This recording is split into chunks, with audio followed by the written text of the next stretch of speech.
PRC గడువు పూర్తయి 30 నెలలు గడిచినా 12వ పీఆర్సీ కమిటీ ఏర్పాటు చేయకపోవడం ఆంధ్రప్రదేశ్ రాష్ట్రంలోని ఉద్యోగ ఉపాధ్యాయ పెన్షన్లలో తీవ్ర ఆందోళన నెలకొని ఉన్నది. పీఆర్సీ కమిటీ చైర్మన్ గా మన్మోహన్ సింగ్ నియమించినప్పటికీ జూన్ లో ఆయన రాజీనామా చేయడం తర్వాత ప్రభుత్వం పీఆర్సీ కమిటీ ఏర్పాటు గురించి ఆలోచించకపోవడం ఉద్యోగుల సమస్యలపై ప్రభుత్వ నిర్లక్ష్య వైఖరిని తెలియజేస్తుందని 2023 జూలై నుండి అమలు కావాల్సిన పీఆర్సీ ఆలస్యం అవుతుందని, పెరిగిన ధరలకు అనుగుణంగా 30% మధ్యంతర భృతి మంజూరు చేయాల్సిందిగా ఉందని, పీఆర్సీ కమిటీని కూడా సత్వరం నియమించాల్సి ఉందని పాలకొల్లు మరియు పోడూరు తహసీల్దార్ కార్యాలయం ఎదుట ఉద్యోగ ఉపాధ్యాయ సంఘాల నాయకులు తెలిపారు. ఎస్టీయూ రాష్ట్ర అదనపు కార్యదర్శి గుత్తుల శ్రీనివాస్, అసోసియేట్ సెక్రటరీ కార్యదర్శి కె దానేశ్వరరావు, జిల్లా అసోసియేట్ అధ్యక్షులు కె డేవిడ్ రాజ్, పోడూరు మండల అధ్యక్షులు బిహెచ్ రాంబాబు, మండల ప్రధాన కార్యదర్శి వి శ్రీనివాసరావు, సూర్యకుమార్ ఆధ్వర్యంలో ఈ సమ్మెను కొనసాగించారు. అలాగే డిమాండ్లను ప్రభుత్వం నెరవేర్చాలని కోరుచున్నామన్నారు.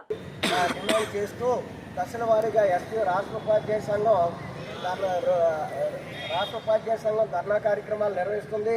దీంట్లో తొలి దశగా మండల రెవెన్యూ కార్యాలయాల్లో తహసీల్దార్ వారికి మా వినతిపత్రాలు ఇస్తున్నాం. అలాగే రేపు అప్పటికి గవర్నమెంట్ కనుక దిగి రాకపోయినట్లయితే ఫిబ్రవరి 10వ తేదీన జిల్లా కలెక్టరేట్ని ముట్టడించడానికి ఎస్పీఓ నిర్ణయం చేసింది. అలాగా అప్పటికి దిగి రాకపోయినట్లయితే రేపు ఫిబ్రవరి 25వ తేదీన మహాధర్నాని విజయవాడలో నిర్వహించడానికి మా సంఘం నిర్ణయం చేసింది.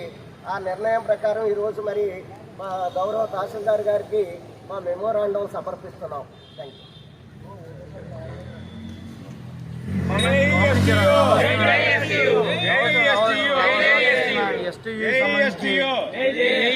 రావాల్సిన ఎస్టీ సంబంధించి ఈ డిమాండ్లన్నీ కోరుకుంటున్నారు.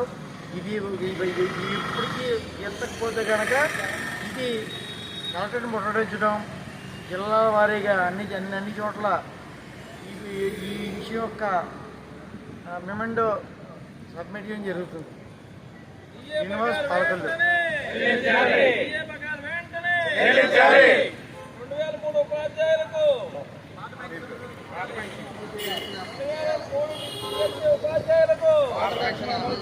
ఈరోజు రాష్ట్ర ఉపాధ్యాయ సంఘం తరఫున రాష్ట్ర కమిటీలో భాగంగా తొలి విడతగా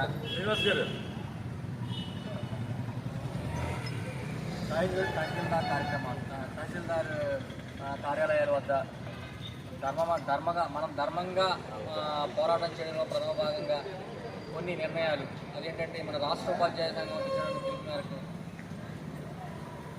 ఇంతకు ముందు అంటే 11వ పీఆర్సీలో ఉద్యోగులకు రావాల్సినటువంటి బకాయిలు, అలాగే న్యాయపరంగా టైం ప్రకారం 12వ పీఆర్సీ నియమించడం, అదేవిధంగా 2003 డిఎస్సి ఉపాధ్యాయులు ఎవరైతే ఉన్నారో వాళ్ళని ఓపీఎస్లో కలిపే విధంగా ఆ నిర్ణయాన్ని తొందరగా తీసుకోవడం, అదేవిధంగా మరికొంతమందికి రాష్ట్ర ప్రభుత్వం కొత్తగా మొన్న పండగ సందర్భంగా ఇటువంటి డిఏఎస్ బిల్లుల్లో కొంతమంది జమ కాకపోవడం జరిగింది. ఆ నిర్ణయం గురించి అలాగే వీటన్నిటి మీద ప్రభుత్వం సానుకూలంగా స్పందించాలని చెప్పి దీనికోసం ఎస్టీయూ ఇచ్చినటువంటి పిలుపు మేరకు మేమందరం కూడా ఈరోజు తహసీల్దార్ గారికి మెమోరాండం ఇవ్వడానికి ఇక్కడికి ఇచ్చేస్తున్నామని ఈ సందర్భంగా అందరికీ తెలియజేస్తున్నాం. ప్రభుత్వము సానుకూలంగా స్పందించి మా డిమాండ్లన్నీ కూడా న్యాయపరమైనవి కాబట్టి వాటన్నిటిని కూడా పరిష్కరించడానికి ప్రయత్నించాలని, లేని పక్షంలో దశల వారీ ఈ పోరాటం మరింత ముందుకు తీసుకుపోయే అవకాశం ఉందని తెలియజేస్తూ ఇక్కడితో డిఏ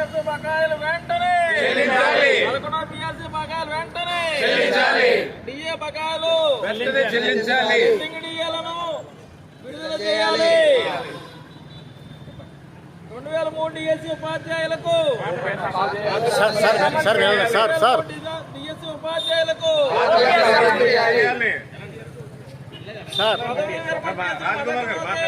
బెనిఫిట్స్ వెంటనే చేసిన మరుసటి రోజునే 12వ పీఆర్సీ కమిషన్ వెంటనే నియమించాలి. 12వ పీఆర్సీ కమిషన్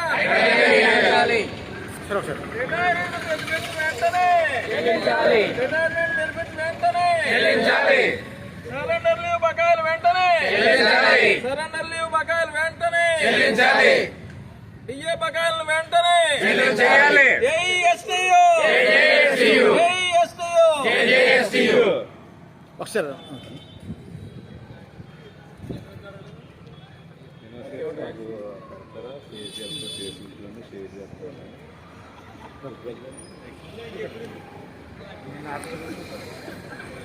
కోడిని మానేదాన్ని పాలకొల్లు బాగా దాంట్లో వాళ్ళు వచ్చారండి